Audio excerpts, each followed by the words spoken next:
ton mari ne prend pas son rôle d'homme. Alors moi je t'interroge, puisqu'Allah nous dit dans le Coran qu'il ne peut pas changer l'état d'un peuple tant que nous-mêmes on ne sait pas changer dans notre intériorité, dans notre nefs finalement.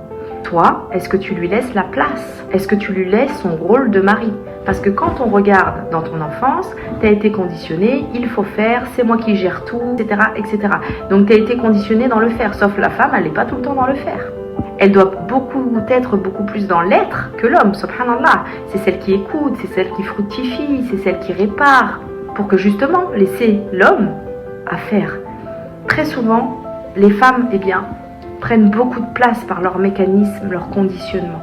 Globalement vrai, mais spécifiquement très faux. Et là où je la rejoins, c'est que si on a accepté qu'on a autorisé des comportements toxiques à notre égard, c'est parce qu'il y a des croyances, il y a des peurs, il y a tout un conditionnement sociétal, culturel, etc.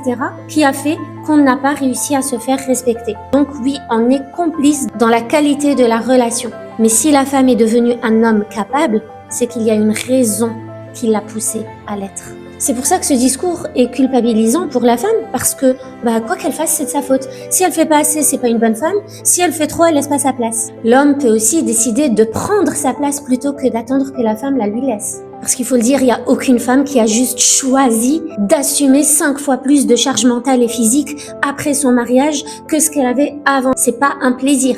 Quelque chose l'a poussée à le faire. Et attention, l'énergie féminine de l'être ne veut pas dire que la femme ne fait pas.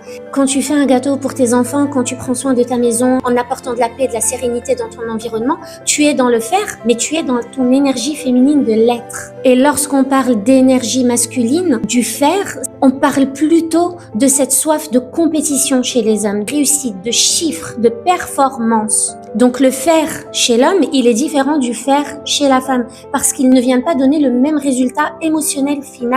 Dites-moi ce que vous en pensez en commentaire, j'ai hâte de vous lire.